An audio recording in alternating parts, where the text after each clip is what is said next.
4 digit by 3 digit multiplication కి easy trick. మన general method ప్రకారం 5 తో స్టార్ట్ చేయండి. So 5 2s are 10. Next one same continuation. 5 5s are 25. Right to left to right, right to left, 2 numbers never 2 numbers draw చేయండి.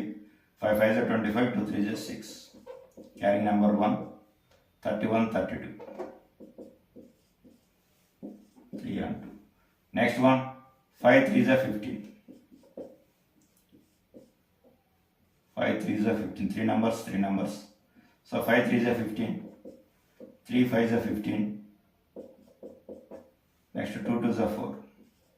Carrying number 3. 30 34 37. 3 and 7. So 3 digits complete అయిపోయింది. Next after 5 6 are 30.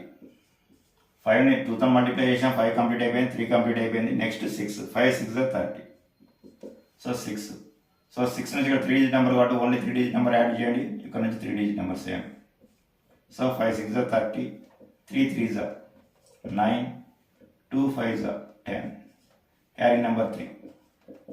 So 30 40 49 52 5 1 2. So 5 టేబుల్తో మనం 4 digits multiply చేసాం కాబట్టి 5ని remove చేయండి. ఇక్కడ 5 remove చేసేటప్పుడు ఇక్కడ 2 numbers రిమూవ్ చేసేయండి. మనకు బ్యాలెన్స్ మెథడ్ కావాలి కాబట్టి 2 digits రావాలంటే ఇక్కడ 2 numbers క్యాన్సిల్ చేయాలి, 2 number రిమూవ్ చేయండి. Next one 2 digit number same one dot, ఇక్కడ 6 ఉంది, 6 3s are 18 plus next 3 2s are 6. Carrying number 5. 18 plus 6 24, 24 plus 5 29. So ఇక్కడ 3 number cancel, second digit number cancel చేసేయండి.